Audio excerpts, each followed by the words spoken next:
Welcome to Inner Cosmetics. For those of you who don't know me yet, I'm Elle, and we're here to talk about how our lives are in this constant, quiet dance with money. We work for it, we worry about it, we celebrate it, we call it security. Some people call it freedom, power, even love.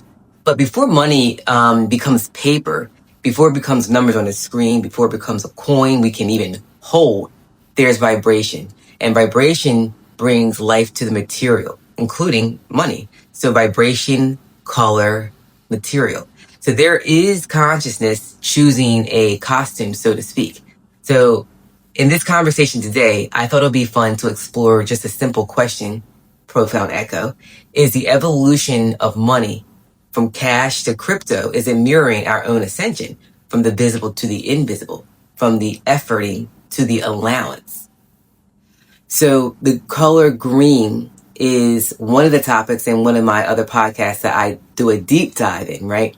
And we'll touch on it here lightly, start at the beginning, and consider that heart center, the center of love, the Anahata chakra. The color is green. And it's the universal color that we often associate with renewal, with growth, with life, right? Green is also the first buds of spring. If you think about the springtime, the forest. So green for many is also the color of money. And to me, there is no such thing as happenstance or coincidence, right? So the thing that we use for our needs, food, shelter, medicine, how is it vibrating at the same frequency as our heart center, love, and the green, right? So before there's money, there is frequency. Before there's currency, there is current. And love, pure being, pure love, sets the tone for everything that follows. So when our heart is open, life is circulating. When our heart is closed, it doesn't stop, but it constricts.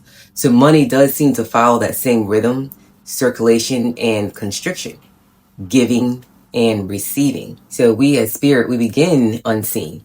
Then we move into the vibration. We're felt, maybe not yet formed, but then vibration slows into matter. Then we become visible. So money seems to follow such a similar path, beginning as a collective belief, an agreement, and a vibration of shared trust. Then it becomes the symbol. And finally, it becomes material, a coin, a note, something we can actually tangibly touch. And I think that's why it can feel so confusing. We think money is causing our safety, our sovereignty. It's giving us that self-esteem. But money and our heart, they're often resonating at the same frequency. So it's easy to misplace the authorship. We can assume that the paper is creating the piece when it's the state, your state of mind, what you're vibrating at is creating the piece and the material. So the material is merely the echo.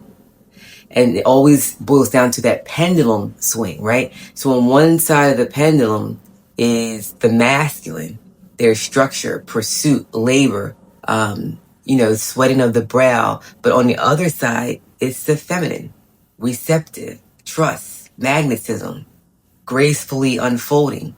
So when we first meet money, we usually meet it on the masculine side. You know what I mean? Think about it. We're taught to grind, hustle, earn your worth by the hours and the effort that you put in. But we're at a place now that we're understanding there's another side, there's another wisdom, and it's the feminine. So allowing first, right? And holding a coherent inner field and letting life reveal what already belongs to you.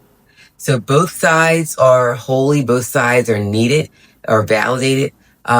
But pendulums don't rest in the motion. Obviously, they swing. And it's the collective pendulum that is moving and shifting us now. So we're starting to remember that effort without alignment is going to breed exhaustion.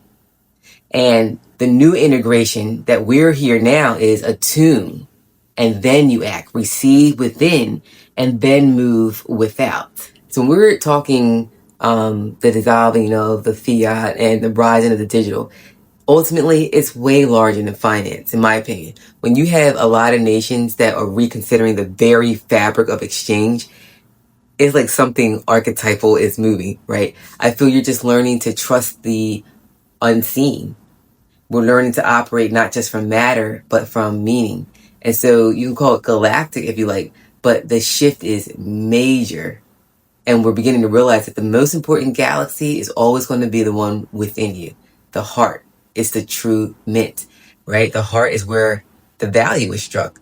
So is money mirroring our ascension? Yes, I do feel it is in the most intimate way. So from cash to crypto, the outer forms, they are echoing our inner awakening, in my opinion. That what you see prior to paper, prior to code, prior to even breath, right? But you're not made safe by money. You're made safe by the state that you stand in. So from that safety, money simply becomes a fluent friend. So we'll wrap it up there. This is Inner Cosmetics. I'm Elle. And until we meet again, keep following the truth that lies within you.